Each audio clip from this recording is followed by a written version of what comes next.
Salut à tous, la chaîne Techno est toujours ici à Le Web et en fait le thème principal de ce web c'est eh bien, les objets connectés. Et bien chez France Télévisions, il y en a beaucoup, on les découvre tout de suite.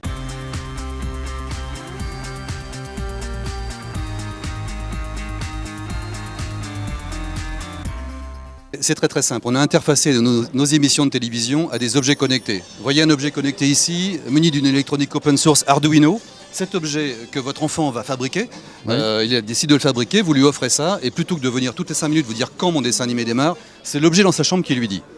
Il a interfacé nos émissions de télévision, en l'occurrence celle de... C'est un TV réveil en quelque sorte, c'est un TV réveil, un réveil mais que le papa ou la maman a programmé, et dans sa chambre, cet objet que l'enfant a fabriqué, a construit, c'est fait par une start-up française qui est une start-up qui a été financée par Kickstarter, qui a démarré ce projet, qui maintenant est commercialisé, et on a regardé ce que l'on pouvait faire nous en télévision avec cet objet connecté. On a la même chose dans l'autre sens. Dans l'autre sens, on a l'objet connecté qui va lui interagir avec une émission de télévision. Votre enfant a cette petite poupée, par exemple, il le pose sur la table du salon. Oui. Voilà, et l'émission de télévision en relation avec cette poupée, avec ce jouet, va démarrer. Donc là, on a l'objet connecté qui est en relation avec la télévision. Maintenant, le papa et la maman ont, eux, acheté un livre, un livre à la FNAC. Vous adorez cette émission qui est le livre de Denis Boulet, voilà, de Fais pas ci, fais pas ça. Eh bien, avec ce livre, on peut imaginer, là c'est un concept, de lancer un épisode inédit de cette émission-là. Toujours pareil, en le posant sur la table, je vais avoir mon épisode qui va démarrer. Alors, énormément. Donc chaque objet connecté aura un rapport avec l'émission de télé que je pourrais voir. Grâce à un standard, une technologie qui s'appelle le NFC. Donc le NFC peut équiper les étiquettes anti-vol, les étiquettes à l'intérieur des objets, et nous les couplons avec un démarrage de services de télévision. Alors, d'autres choses, on a par exemple d'autres objets qui sont plus du monde du design numérique. Ici, par exemple, on a des cadres qui sont, eux, programmés, des cadres qui sont connectés en Wi-Fi. Ces cadres-là, vous le placez à côté de votre téléviseur, il éclaire la télé, et en même temps, il vous donne, puisque vous êtes à côté de la télé, il va le savoir, et il va vous envoyer les informations relatives au programme de ce soir sur nos chaînes, par exemple.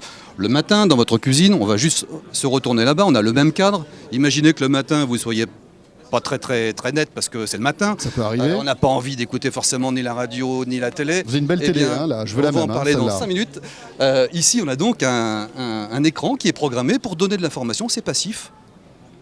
D'accord. On fait la même chose sur une tablette. On fait la même chose sur. C'est passif et ça informe. C'est-à-dire qu'en fait, c'est un volet sur l'information, par exemple. Très simple, qui affiche uniquement ces informations-là. Et là, je peux programmer le genre d'information que je veux aussi. Bien sûr que oui. Les genres d'information l'information que l'utilisateur souhaite avoir. Aujourd'hui, les objets connectés dont on parle beaucoup pendant ce salon, peu de personnes parlent des problématiques techniques de l'objet connecté. Notre vision des choses, et c'est pour ça qu'on souhaitait présenter le LiFi aujourd'hui, sont principalement dues à deux choses. D'une part, la nécessité d'avoir énormément de nouvelles adresses IP pour les objets connectés. Donc le protocole IPv6 va venir au secours de tout ça, évidemment. Qui permet presque d'avoir un nombre infini d'adresses IP. Un nombre extrêmement important pour tous les objets connectés, bien sûr. Ça, c'est une première réponse intéressante, mais ce n'est pas suffisant. Il y a une deuxième nécessité, c'est d'avoir des canaux.